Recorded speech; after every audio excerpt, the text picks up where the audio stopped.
Woke Asian Guy. And Egg White. Good evening, I am Woke Asian Guy. Whenever I rant, I look like that bad guy from Doom, but with more diversity, which would really annoy Nigel Farage and his ex-German wife. You have the charisma of a damp rag and the appearance of a low-grade bank clerk. And the question that I want to ask, that we're all going to ask is, who are you? Woke Asian Guy. What's annoying me today, Wokey? Seinfeld, that's what. I started finally watching Seinfeld 30 years after everyone, and it's good. But guess what? It has a middle-class viewpoint of New York migrant workers. Progress! Even though they're more represented here than in Friends, the white utopia the MAGA crowd can only wish for. So let's start with Seinfeld, Series 3, Episode 7. Specificity alert! They introduced their own Apu-esque character, a Pakistani restaurant owner, and incredibly over-the-top performers written by people who have no Indian friends whatsoever and who get their character motivation from the worst stereotypes available. Seriously, no actual nuance in the portrayal. So let's do a broad stereotypical tick box thing, right? Wild-eyed with increased gesticulation of arms as they get more emotional. Heavy accent. No character development apart from, when I came from Pakistan, India, Afghanistan, this was the American dream. Sort of lazy writing if you're not white. They are there just to be a punchline and not really part of the story. The actor who played him, funnily enough, was Brian George. I am guessing he changed his name to get on the bloody casting calls. Who, when you look at his IMDb listing, is the hardest working man in show business. Even bigger than James Brown, right? He's got 295 credits and still going. Jerry Seinfeld, on the other hand, has to take a long break after doing 22 episodes of a season. Oh, bless, you gotta rest. He's got to rest. He's tired after doing lots of comedy. I feel sorry for all those Indian actors heading to Hollywood only to be portrayed as Pakistanis, Indians, generic Indians, not even a specific Indian, unspecific Indian. The script probably actually says unspecific Indian. The 80s and 90s were not a good time. That with Brian George and also a Chinese guy delivering, take a guess, Chinese food! And then speaking to someone in China using Jerry Seinfeld's phone. Oh, so comical. I laughed until I could not laugh anymore. I think they should stay in the programme and not be cancelled. Same in the UK with that Spike Milligan piece of mentalism, Curry and Chips. A link will be provided in the show notes because I think it's just too mental to actually watch. So I think it's Toxtus O'Grady, which I will correct when I edit this. He's a Indian with a turban, browned up, Spike Milligan, doing his own kind of like stereotypical kind of things. But I like Spike Milligan and he's very funny in a weird way. So I find it hard to hate this show, even though I should. I think Curry and Chips actually should be shown in schools as an educational plot point. Okay, there are historical references on lazy pre-diversity writing. Racists do it all the time, so let's get involved. But then again, am I being too sensitive? Basically, the main Seinfeld cast are all a bunch of tools who are stereotypical morons who do stereotypical moron things day to day. I find it a guilty pleasure watching middle-class white people doing stupid things. That includes in real life, which helps accelerate their own extinction. Still, it won't stop me from watching the rest of the series. I may be tempted to punch my own cock at every societal indiscretion. Why did I write societal indiscretion? I'm writing shit I can't even actually say properly. Great. I perfectly envision in 1990 all the white execs sitting there with the Seinfeld scripts, reading it, laughing along. Then they throw in an Asian character and a Chinese character. Go, yes, look, we are broadening what New York actually is. The same brown faces / stereotypes to pepper the comedy because that's New York. Which brings me to my woke Asian guy reverse character assassination-ometer. It's a thing. I'm about to get it patented. In the last episode, we ended up talking through and deciding on doing a sitcom featuring Jim Davidson as my bigoted uncle. So it's only fair to have a mid-70s white character who's not into change and rants about them foreigners while clogging his arteries with chips and batter. Meet Jim Davidson. He was a successful stand-up comic and family-friendly television entertainer who fell out of favour with the modern world. Bloody woke mob! and those unfunny alternative comedy shitheads. He lost everything on a failed showbiz comeback and has had to move in with his least favorite nephew, the woke Asian guy, the only family member who will still talk to him. Hey, Wokey, remember me, your good old... Racist? Uncle Jim. It's your Uncle Jim. I'll keep telling you, I'm a bigot, not a racist. The darky taxi driver who brought me here agreed with me. Did you tip him? Yeah. Well, that would have swayed his opinion somewhat. Anyway, what are you doing here? Well, I just wanted to see my favourite nephew. You're bankrupt again, aren't you? Don't blame me, all these champagne socialists keeping me off the telly, and no one actually buys DVDs no more, do they? After falling out of favour with a disagreement that will be revealed midway through Series 1, he came back to Wokey's world. I thought I'd never hear from you again. Who's that at the door, Daddy?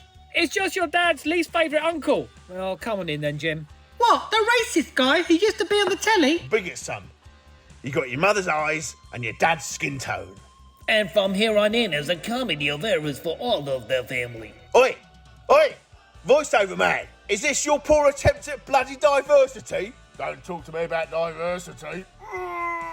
Don't even like the dance troupe. Anyone can do any old that bollocks. You walk and talk, you can bloody dance. Just because we're giving you another chance to be relevant, don't take it out on me. It's only because Bobby Davro was unavailable. That plank? Oh, that plank. He never called me back. Is this show going to be prime time? Channel 5. Oh, bugger. Can't complain though. Rick Mail made the same comeback. He was funny though. Why are you letting that shit into this house? Leave it out, Sonia. You can stay in the loft. Hey, Grandad, can I show you my toys? In a bit, son. In a bit. I have to set up my new YouTube video. How's the internet around here? Is it all right? Is it? Can you add me to the Wi-Fi? Coming soon, pending approval with Channel 5, a brand new series. Jim Davidson is my bigoted uncle and lives in my attic. Who the hell is this now? Bloody Katie Hopkins. Oh, sorry, Wokey. Casey Hopkins just came round to guest on my YouTube channel. Oh, I may have the wrong house. Are you even allowed to live and work in this country? Show me your passport. Is there a bathroom where we can go to get cleaned up? My God, this house smells of curry. Choke on a samosa, you piece of shit. Sonia. Careful, or I'll get you deported. Mummy, why is this old cow so rude? You are such a cliche. Sheesh. My bigoted uncle, fun for all the family. I hope this show gets cancelled on the pilot stage. I've actually started writing the pilot episode, which we will send in due course to Channel 5. After that, I will have my own chat show called Terry Woke Can Chat Show. It's the Terry... Do you get the pun? Terry Woke Can. Terry... Oh, I'm not doing this in front of a live audience, which means I'm not going to get any feedback. The Terry Woke Can Show, where every white interviewer looks like a generic David Walliams. Seriously, I can have 3 white celebrities and I can't make out who they are without having name badges on them. I can have Egg White as my sidekick, like they have in those American chat shows. I know you're jealous of my life. Johnny Carson and sidekick. Talking about Ed White, here are some random nonsense from him. Am I on crack? Am I on crack? I'm in the fucking car, mate. Because I'm not on crack, I don't need to be on crack to come up with ideas like that. That's gold. That is gold, my son. If I was on crack, I wouldn't be able to come up with ideas like that. I have the creativity of a druggie without any of the drugs, which saves quite a lot of money. But, yeah. Anyway, I'm in the car. So that's why I'm calling you. And you didn't pick up. You rude. No. So a while back, because I have an emotional delay system in my mind when it comes to news, there was a Guardian article recently that started with the bold headline that squirrels mimic human-like personality traits. I read the article, so I was intrigued, but it's a load of cobblers. Sorry to say, Guardian, left-wing newspaper, load of cock. Squirrels do none of the following, which I think are human traits. Go to the pub for a swift half, and 11 hours later, you're complete. Starting a fight with an industrial dustbin, thinking they are in combat with Iron Man. Wake up hungover and are unwilling to crawl out of bed and piss in a half-empty water bottle. Gaming for so long, your eyes look like leftovers of a Mike Tyson fight. Taking that wedding ring off on a night out when the other half is away. Guilty, are we? You have never seen a squirrel stuck in an office cubicle bemoaning on a directionless career, passed over for promotion to a blonde-haired newcomer who everyone wants to be friends with.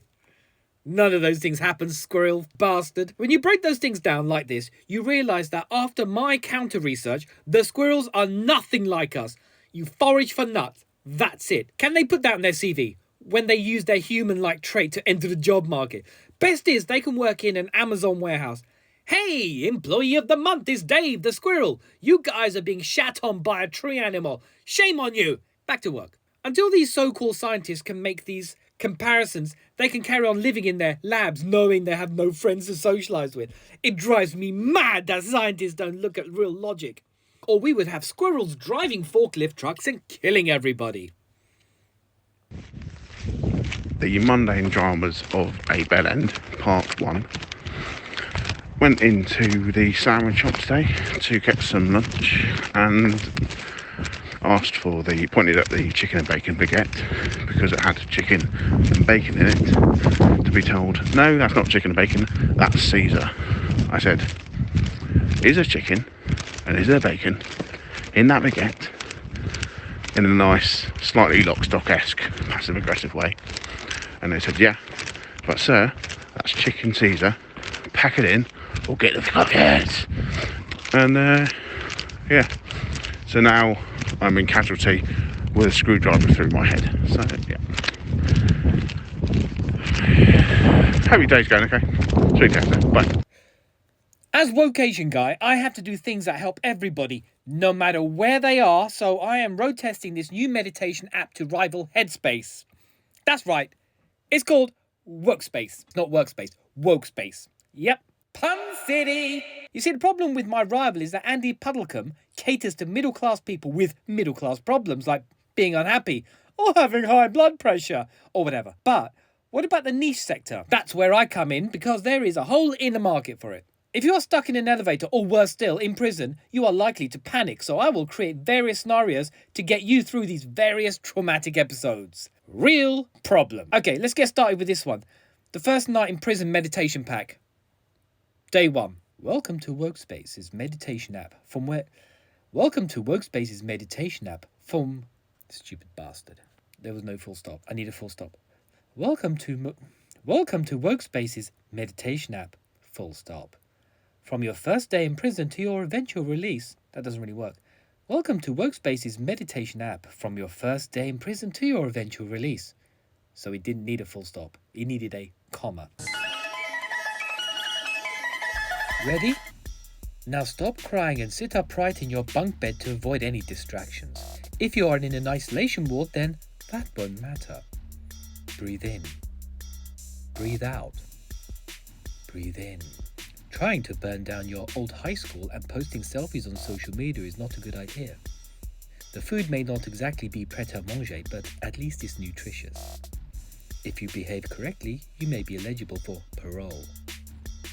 Breathe in, breathe out. Good behavior leads to good results.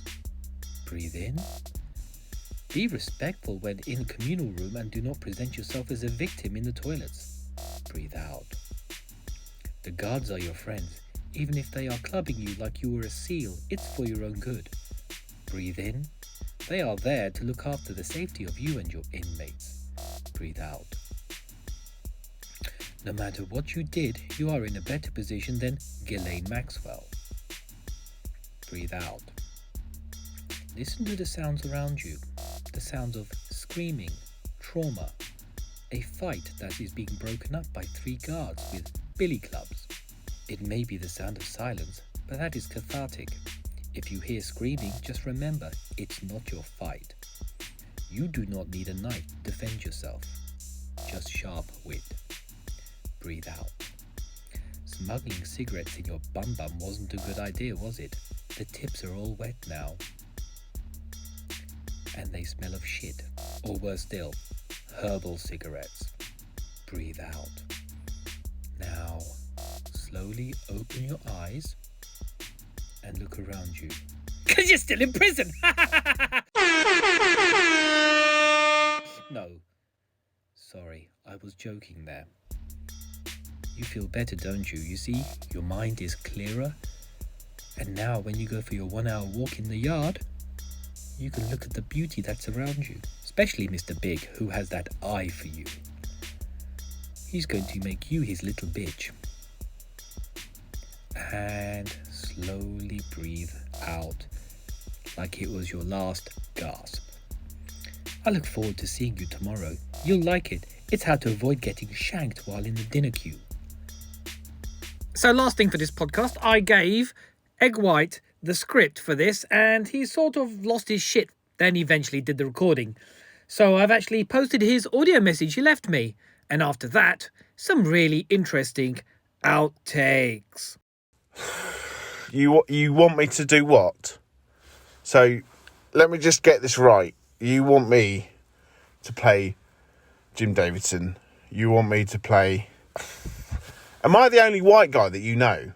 Right? Is that why you want me to play Jim Davidson? Or are you actually calling me... Are you saying that I might be the... Well, because you've written Jim Davidson as the racist in your attic. So, are you thinking that I'm a racist and can play a racist in an attic?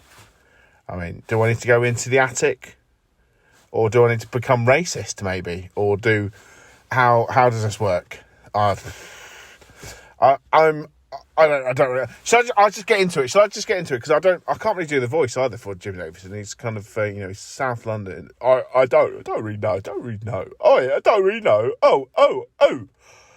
I don't really know. I don't really know. That'll do. That'll do.